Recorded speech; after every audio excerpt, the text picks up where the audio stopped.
I need to welcome our guest today. We have a distinguished guest from the South, Elvis. I cannot express my honor in you being here today, so thank you for your visit. Thank you very much.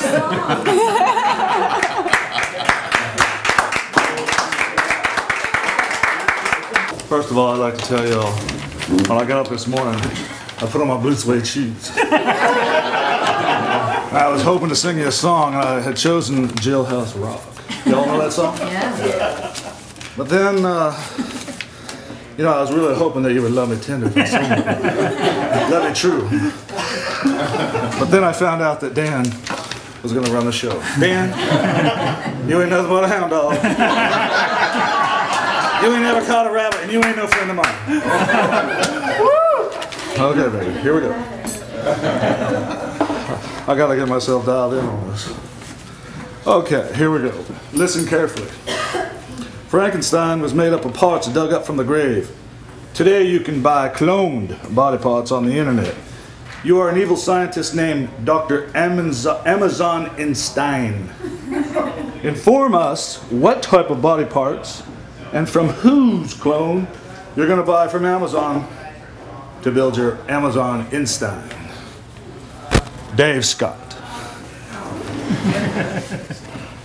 Thank you for that very easy topic. Yeah. Bow to the king. You're welcome. Thank you, baby.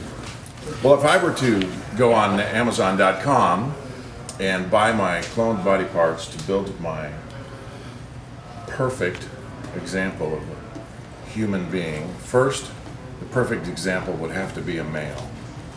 Because we all know the flaws of the female.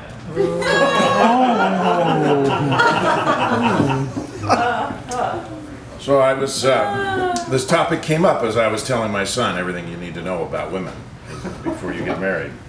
That's for another day. What we'll talk about is the perfect male. Well, the perfect male would be 6'2", 205. And he would be able to run fast in order to not be caught by some evil female early in his life. That's the secret of being married, is to get married when you can't run anymore. That's the perfect time. Perfect timing for marriage, I should say. And you know, this whole event of doing this would be a foo-for-ah for me, because my son's not listening to me about any of this anyway, so I'm wasting my breath telling about this. But I am writing it down for him so that someday when he goes through his first divorce, he said, I should have listened to my father about everything he needs to know about the flawed female species. So any male parts would do, because men are the king.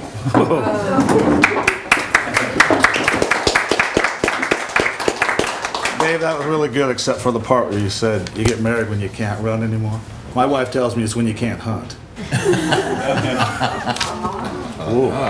Okay, listen carefully. Christian. Good morning, I'll let you settle in. What does my watch say? This is the watch I Now we're going to let her rest. It says 10 to 7. You are a being living on a planet far, far from Earth. This planet Earth was recently discovered by your scientists. Earth on your planet is all the rave. Earth is the new black. It is Halloween on your planet. Describe to us your typical Earthling costume. Matthew. I'm a little confused. I'm on Earth? No. You are a being living on a planet far, far from Earth. This planet, you got it? I think I got Okay. Well, contrary to my esteemed colleague David, I do actually find that it's the female form which is... And with the coming trend of Halloween costumes, I've given a little thought to what makes a good costume. And it seems that these days, whenever I go out for the Halloween evening, it happens to be skimpily clothed blank. So we have the sexy police officer, the sexy nurse, the sexy teacher. You could pretty much fill in any sort of profession in that slot and really have a good time with it. As for myself, I find that the perfect costume is something which completely disguises one in that case, because when you're walking around and mingling amongst the beauty that's amongst and present in this foofara, you can sneakily roll up to people and meet them and say hello. So that's perfection in my book. Thank you.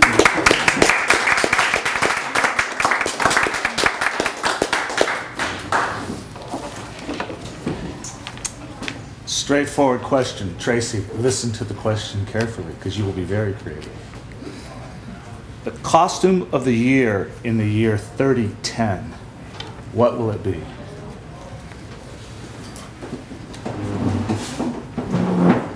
I find it funny that there's a lot of foofara going on this morning because, Chris, I know that right now if you could hunt any woman down, it'd be your wife. So you say that, and then Dave, the other day, you said, Teresa, you are perfect. So what is this nonsense about women being flawed? But if I was to create the perfect costume for the future, I think that it would be something very simple. It seems like these days costumes get more and more complicated and more expensive. You know, you go out and you see your, like Matt had said, the nurse or the doctor or the St. Pauli's girl. I've been all of those. How about others?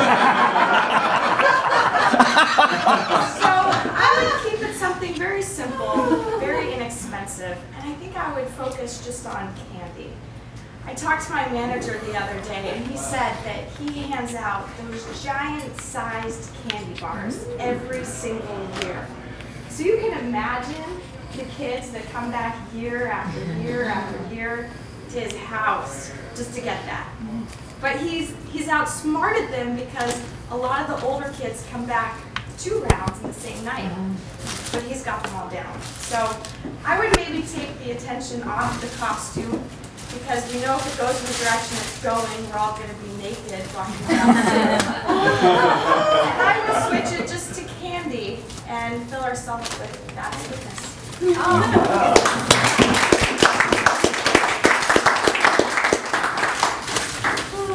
Thank you. This year, you have decided to save money and make a costume of all the years past costumes you've used. These include the Blob, Fred Flintstone, Count Dracula, Madonna, and Elvis.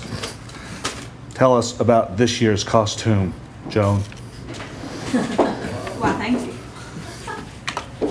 I don't know where you got that list of costumes because it is not mine. I was Princess Leia, ballerina, fancy lady with a feather in my hair. I was very into being girl and princess especially, and pink and frilly, or I'm not leaving the house, pretty much. So, Frankenstein, I wouldn't even go close. I wouldn't even walk next to a Frankenstein. Rhodey. So, the foofara of my childhood and Halloween, it's been a long time since I dressed up, obviously. Those were all little kid costumes. So if I were to combine them all with the 3010 concept of weaving pure light and color because we're naked, so there's nothing else to do, I would want to go as a sunset or a sunrise. How would you do that? You know, streaming color and surrounded by ocean with a bright sun. You know, it would be awkward to walk around. I'm trying to visualize you getting through the door. That might not, I might not be one of the ones that he goes and talks to, but it would be beautiful. Thank you.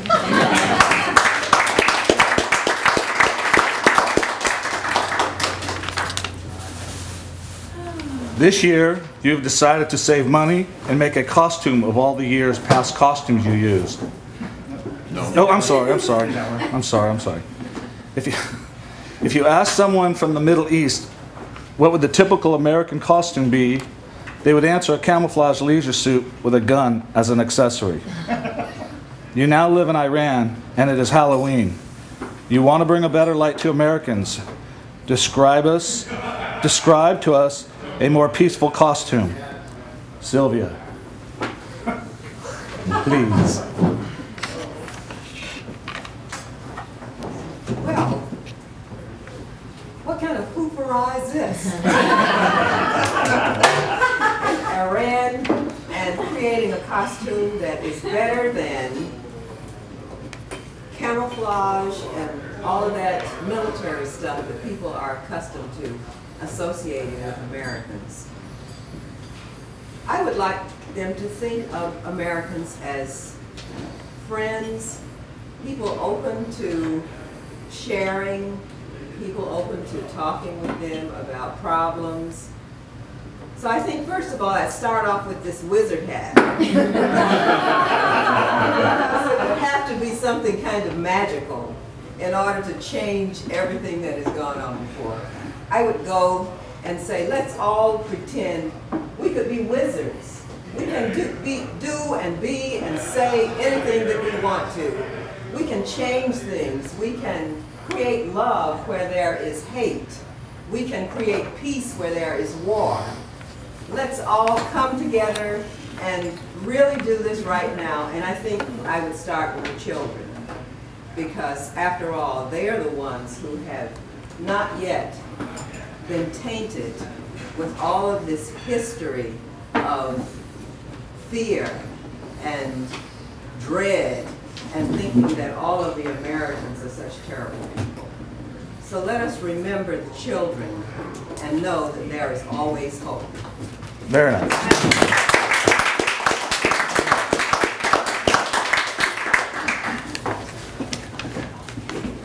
You were invited to a masquerade party. At the last minute, the host changed the party to a formal black and white tie.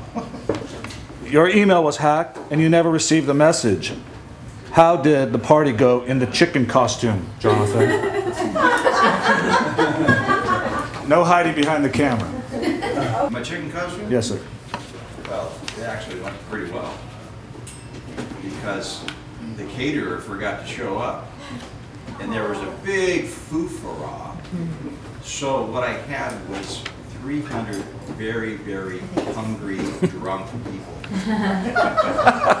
Because they had no hors d'oeuvres and lots of alcohol, and they were all toasted. So when the chicken walked in, remember those old cartoons with the pot and Bugs Bunny's in there? And it's actually Peter Lorre. I understand that. Oh, it's not very good. So it's kind of like that. They all saw me cooked, or they would pull the running out of the oven. It would be cooking in there, and in their mind. So when I came in, I was this steamy roasted chicken walking through the door. So I got attacked by everybody and chewed. And